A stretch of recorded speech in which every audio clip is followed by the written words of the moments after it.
খুলনায় বৈষম্য বিরোধী ছাত্র আন্দোলনের শিক্ষার্থীদের উপর হামলা চালিয়েছে দুর্বৃত্তরা। এতে ছাত্রী সহ আহত হয়েছেন অন্তত ৮ জন। বৈষম্য বিরোধী ছাত্র আন্দোলনের প্রধান সমন্বয়ক আহসান হাবিবকে কুপিয়ে আহত করেছে দুর্বৃত্তরা। আপনারা সমন্বয়ক একটু লম্বা লম্বা লেকচার মারে, লেকচার বন্ধ করেন, তা না হলে আপনাদের পরিণতি আরো ভয়াবহ হবে।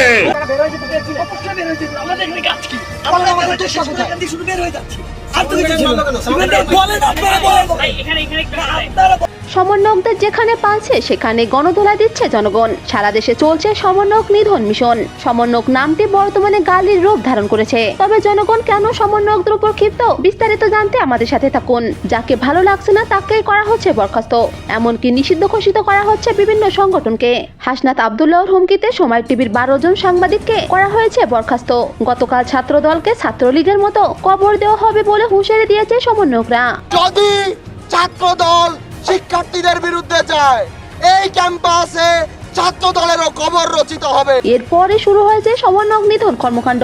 সমন্বয়ক পরিচয় দিলেই দেওয়া হচ্ছে গণপিটুনি। আমি যখন এই নিউজটি করছি, 2 জন ছাত্রী তারা এই মুহূর্তে আইসিইউতে ভর্তি আছে। তাদের অবস্থা খুবই আশঙ্কাজনক।